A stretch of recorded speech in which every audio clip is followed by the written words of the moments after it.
Eh, Assalamualaikum warahmatullahi wabarakatuh. Salam warahmatullahi wabarakatuh. Halo Bu Jul, selamat siang Bu Jul. Gimana kabarnya hari ini? Alhamdulillah baik Ibu. Oke Bu Jul, sesuai dengan kesepakatan kita untuk pertemuan hari ini, kira-kira apa yang ingin kita bicarakan? Ya, saya ini ingin membahas tentang kesulitan saya, Bu, dalam mengerjakan tugas-tugas di kantor saya. Oke, berarti mari kita mulai ya Bu Jul. Kira-kira tujuan apa yang ingin Bu Julia capai untuk meningkatkan eh, tentang kesulitan mengerjakan tugas-tugas di kantor? Saya ingin bisa mengerjakan tugas-tugas saya dengan lebih baik dan lebih percaya diri, Bu. Iya, tujuan yang sangat jelas dan spesifik ya, Bu. Nah, sekarang kira-kira kendala yang akan Ibu hadapi dalam mencapai tujuan tersebut itu seperti apa? Nah, itulah Bu, saya ini masih merasa ragu-ragu dan tidak yakin dengan kemampuan saya. Selain itu, saya juga sering merasa tertekan karena merasa tidak bisa memenuhi dengan ekspektasi bos saya itu, Bu.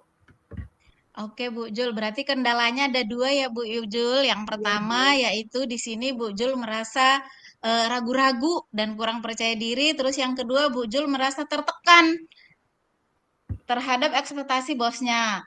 Nah, sekarang Bu Jul, mari kita buat kira-kira rencana aksi seperti apa yang Bu Julia akan lakukan untuk mengatasi kendala tersebut.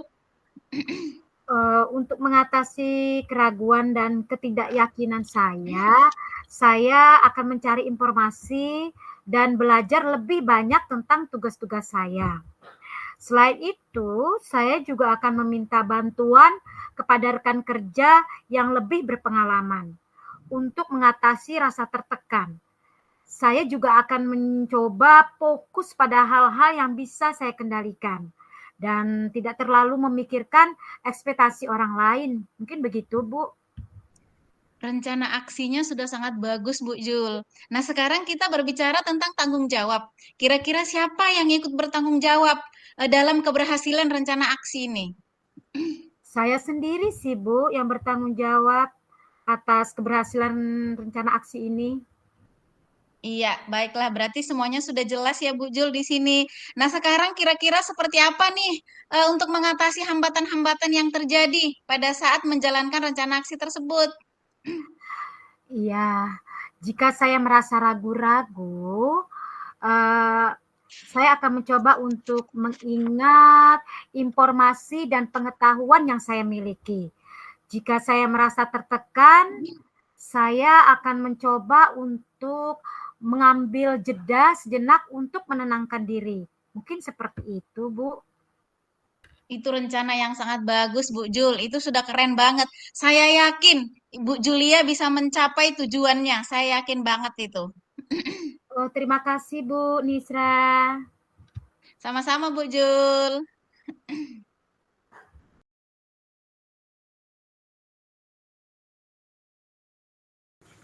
Oke, selamat siang Ibu Julia. Siang, Pak Tazudin. Oke, apa yang akan kita bicarakan hari ini, Ibu? Ya, baiklah. Saya ingin membahas tentang bagaimana saya bisa meningkatkan kinerja saya, Pak. Ya, di kantor itu. Baik, kita akan mulai. Yang pertama itu tentang tujuan kegiatan coaching kita hari ini. Apa ya, Bu, tujuannya? Saya ingin menjadi karyawan yang lebih produktif dan efisien, Pak.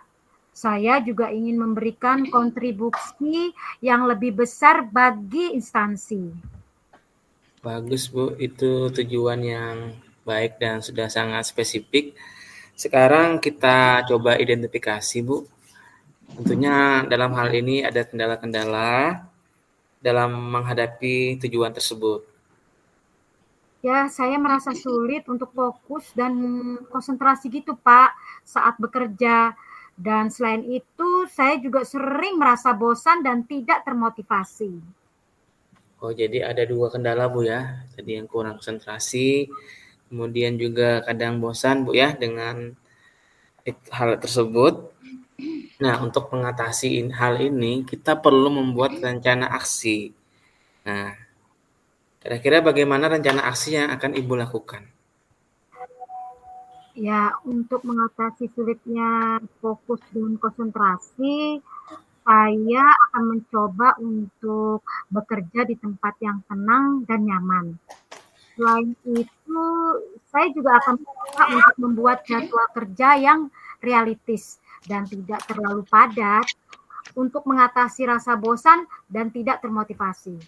Saya juga akan mencoba untuk mencari hal-hal yang membuat saya lebih bersemangat dalam bekerja, seperti mengikuti pelatihan dan workshop begitu, Pak. Itu sebuah rencana aksi yang sangat bagus, Bu. Kemudian pembahasan selanjutnya tentang tanggung jawab. Nah, tanggung jawab kira-kira siapa ya, Bu, yang bertanggung jawab terhadap rencana tersebut? Ya, sebenarnya saya sendiri sih, Pak, untuk mencapai suatu keberhasilan dari rencana aksi itu. Baik, Bu, itu sudah sangat jelas sekali apa yang Ibu sampaikan tadi. Nah, mungkin di dalam kegiatan aturannya tersebut juga terkadang tidak berjalan dengan mulus, terkadang ada hambatan-hambatan, Bu, ya. Jadi kira-kira seandainya ada hambatan, bagaimana cara Ibu untuk mengatasinya? Ya, jika saya merasa sulit untuk fokus dan berkonsentrasi, mungkin saya akan mencoba untuk mengambil istirahat sejenak dan untuk menyegarkan pikiran saya. Jika saya merasa bosan dan tidak termotivasi, saya akan mencoba untuk mengingat tujuan saya dan mengapa saya berkeinginan untuk meningkatkan kinerja saya. Mungkin seperti itu, Pak. Baik, Ibu, dari apa yang Ibu sampaikan tadi saya rasa itu sudah sangat bagus sekali dan saya juga yakin bahwa Ibu bisa mencapai tujuan tersebut. Terima kasih, Baik, Ibu, atas coaching hari ini. terima kasih Pak Ya, Tajudin. Assalamualaikum warahmatullahi wabarakatuh. Waalaikumsalam warahmatullahi wabarakatuh.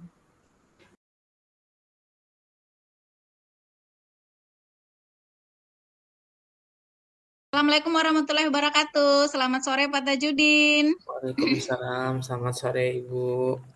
Bagaimana kabarnya hari ini Pak Tajudin? Alhamdulillah, baik, Bu.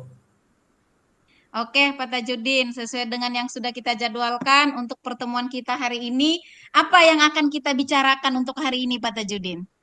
Yang ingin dibicarakan, Bu, saya ingin bagaimana cara untuk meningkatkan kepercayaan diri kita, terutama saat berpidato di depan orang, di depan umum. Oh iya, Ya. baiklah Pak Tajudin. Nah, kita mulai dari tujuan dulu Pak Tajudin. Kira-kira apa tujuan Pak Tajudin untuk meningkatkan kepercayaan diri nih, biar bisa tampil depan orang? Jadi tujuan saya itu, saya ingin berbicara lebih percaya diri tanpa merasa ada gugup, gitu, Bu, biar lebih Iya, maksimal berarti lagi. Ya. tujuannya sangat jelas ya Pak Tajudin dan spesifik. Nah, kira-kira eh, untuk mencapai tujuan ini yang menjadi kendala Pak Tajudin itu apa? Yang jadi kendala itu, Bu, saya takut juga kalau dalam apa ucapan saya itu salah ataupun dari penampilan saya itu kurang maksimal, di situ, Bu, kendalanya. Saya takut itu penampilan saya kurang maksimal sehingga mengecewakan orang lain gitu, Bu, Iya. yang mendengarnya. Oh, berarti kendalanya ada dua ya Pak Tajudin. Mhm. Pertama, Pak Tajudin merasa ndak yakin tuh dengan penampilannya. Terus yang kedua, Pak Tajudin merasa takut mengecewakan orang lain. Nah, sekarang eh, mari kita atur kira-kira aksinya seperti apa, rencana aksi apa yang akan kita lakukan untuk mengatasi kendala ini. Nah, jadi rencana aksi yang saya lakukan, saya harus tampil percaya diri seakan-akan di depan saya itu tidak ada orang gitu. Jadi saya berbicara seperti di tempat yang biasa aja gitu, Bu. Itu yang pertama. Kemudian saya juga eh, seakan-akan tuh saya yang mereka itu yang nggak terlalu memperhatikan saya, jadi saya merasa ya tampil apa adanya lah, ibaratnya seperti itu, Bu. Iya, itu rencana aksi yang sudah sangat bagus, Oke. Pak Tajudin. Nah, kira-kira Pak Tajudin yang ikut bertanggung jawab atau yang bertanggung jawab untuk tercapainya tujuan Pak Tajudin dalam menjalankan rencana aksi tersebut kira-kira siapa? Tentu yang pertama kali itu adalah diri saya sendiri, Bu. Saya harus berusaha meningkatkan motivasi diri saya sendiri, harus meningkatkan kompetensi saya. Kalau saya terus-terusan malu, tidak berani mengungkapkan, ini juga nanti ke depannya saya tidak akan pernah bisa, Bu, seperti itu. Itu sudah sangat bagus, Pak Tajudin. Saya yakin dengan rencana aksi tersebut, dengan dari diri sendiri, saya yakin Pak Tajudin bisa mencapai tujuan tersebut. Tujuan yang Pak Tajudin inginkan akan tercapai dengan maksimal. Iya, betul. Oke, Pak Tajudin, terima kasih untuk coaching kita hari ini. Mungkin kita bisa ketemu di lain kali ya, Pak Tajudin. Terima kasih. Iya, Assalamualaikum Bu. warahmatullahi wabarakatuh. Waalaikumsalam warahmatullahi wabarakatuh.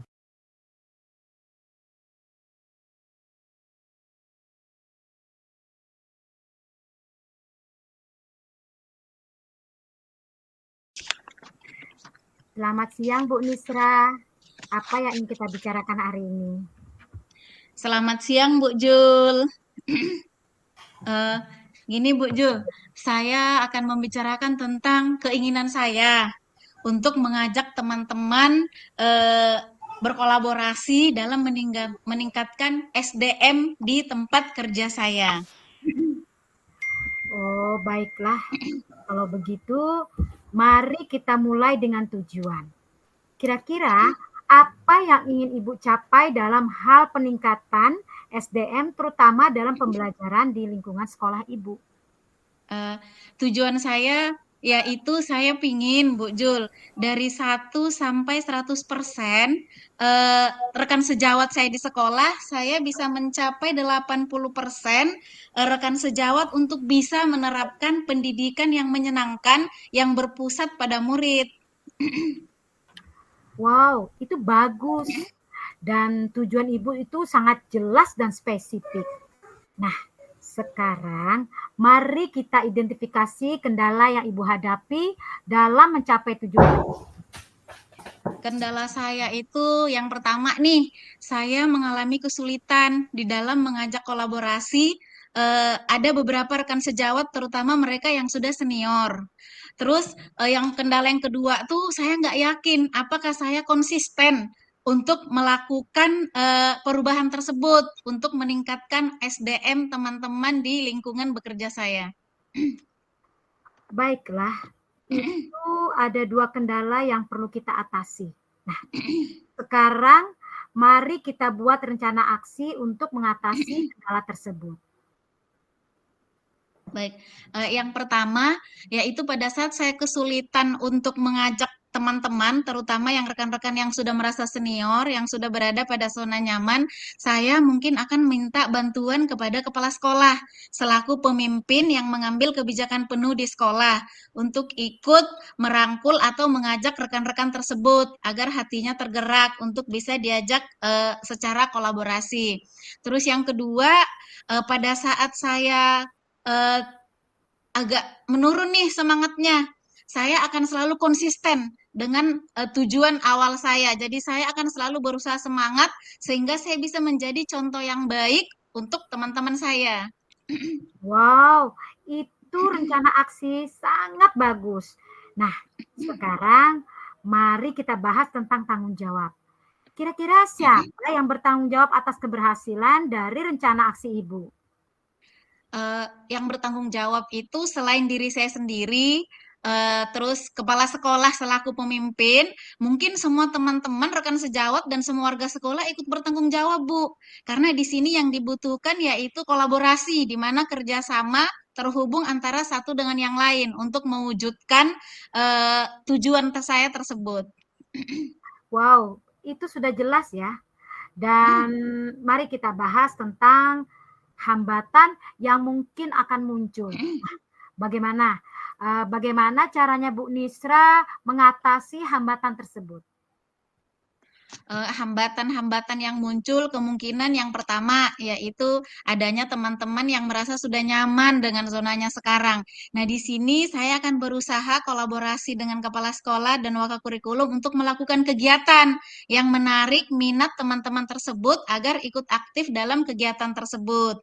Terus yang kedua, hambatannya pada saat saya merasa kurang semangat atau pada saat saya ngerasa capek atau bosan, saya akan tetap konsisten dengan tujuan saya. Sehingga di situ saya akan selalu merasa semangat karena tujuan saya itu lebih mengarah ke murid. Jadi saya akan lebih pikirkan kembali kenyamanan murid, kesenangan murid.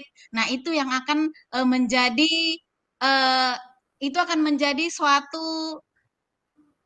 suatu tindakan untuk mengatasi hambatan-hambatan pada saat menjalankan aksi saya.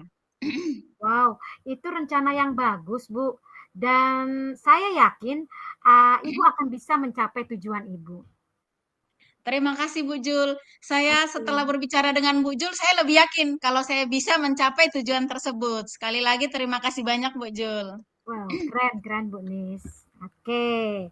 Nah, tadi sesuai dari Bu Arbaya menyampaikan setelah kita melakukan berbagi peran sebagai coach dan coaching, kita akan merefleksi ya Bapak Ibu.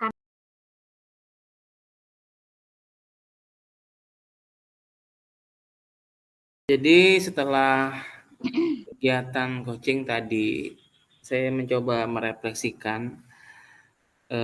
Yang pertama saya sebagai coach gitu ya. Nah, jadi ada beberapa hal yang saya tingkatkan. Yang pertama itu, jadi saya harus meningkatkan keterampilan saya dalam mendengarkan dengan penuh perhatian dari coach. Ini perlu. Kemudian juga harus lebih fokus pada tujuan coaching yang kita laksanakan. Itu salah satu. Untuk di bagian lain, saya sudah alhamdulillah percakapan coaching yang dilakukan berjalan dengan baik, kemudian bisa membangun komunikasi dengan coach, kemudian juga rencana aksi yang dilakukan juga sudah berjalan dengan baik. Nah, itu. Mungkin itu Bu ya. Sekarang silahkan Ibu Nisrawati juga menyampaikan refleksinya. Iya, terima kasih Pak Tajudin. Saya akan coba merefleksi dari kegiatan kita tadi, di mana saya berperan sebagai coach dan juga berperan sebagai coachee. Pada saat saya berperan sebagai coach, saya merasa percakapan coaching yang dilakukan sudah berjalan dengan baik, di mana saya sebagai coach sudah bisa menjadi pendengar yang baik, dan saya juga bisa memberikan pertanyaan-pertanyaan yang bisa membangun effort dari coachee.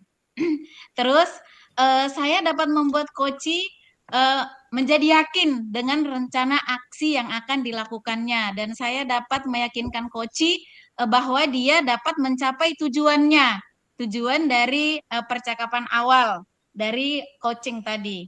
Itu sebagai coach. Terus sebagai coachee, saya merasa percakapan coaching itu dilakukan sangat bermanfaat.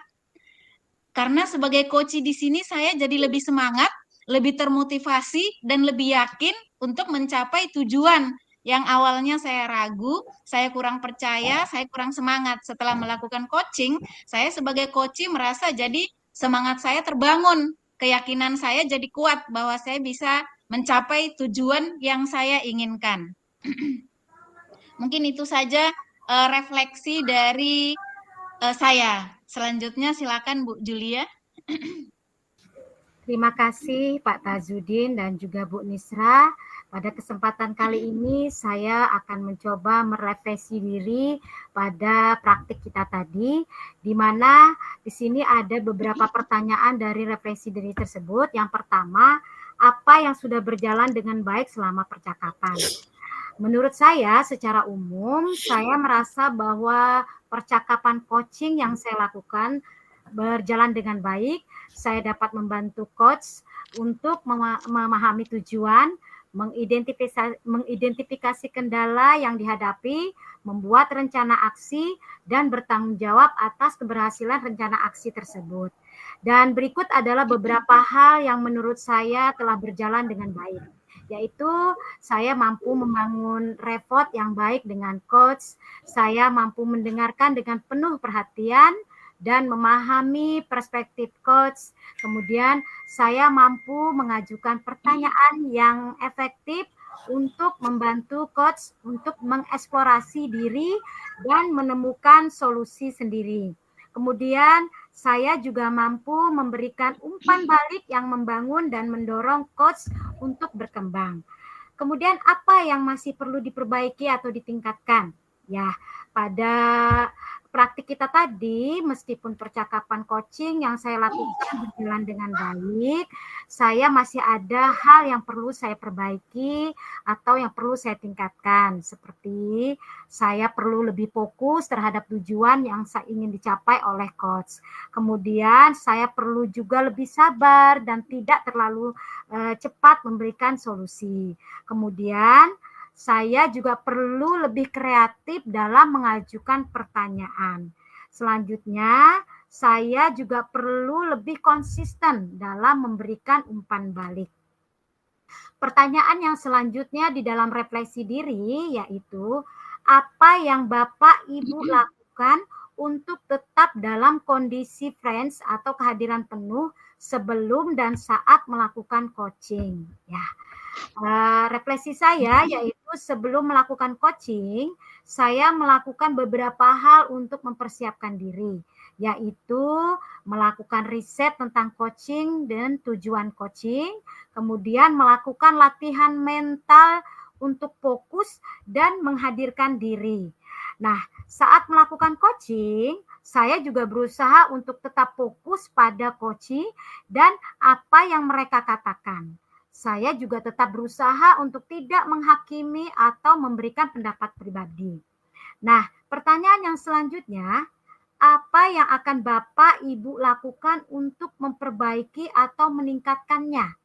Nah, dalam memperbaiki dan meningkatkan kemampuan saya untuk tetap dalam kondisi friends, saya akan melakukan hal-hal berikut. Yang pertama yaitu berlatih, meditasi dan mindfulness untuk meningkatkan kesadaran diri saya. Kemudian melakukan latihan coaching dengan teman atau orang lain untuk dapat umpan balik. Selanjutnya paling penting sekali yaitu literasi, membaca buku, artikel tentang coaching untuk meningkatkan pengetahuan dan keterampilan saya.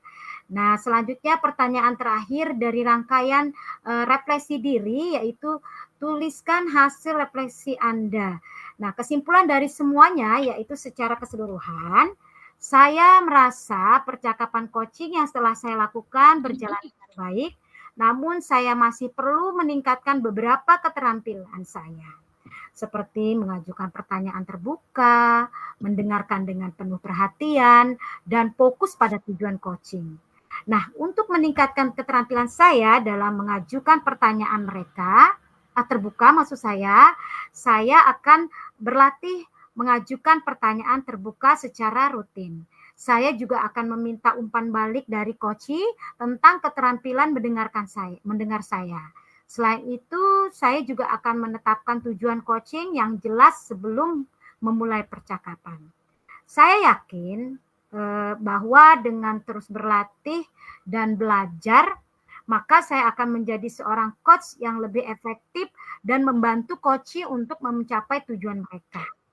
Nah, untuk umpan balik dari coach Anda adalah, itu pertanyaannya terakhir. Ya, dari rangkaian-rangkaian tadi sudah jelas bahwa semua kegiatan yang sudah dilakukan itu memiliki kekurangan dan kelebihan. Dan masing-masing coach dan coaching sudah melakukan perannya dengan baik. Mungkin itu aja refleksi yang bisa saya sampaikan pada hari ini. Semoga bisa bermanfaat. Untuk akhirnya saya kembalikan kepada Pak Tajudin. Assalamualaikum warahmatullahi wabarakatuh.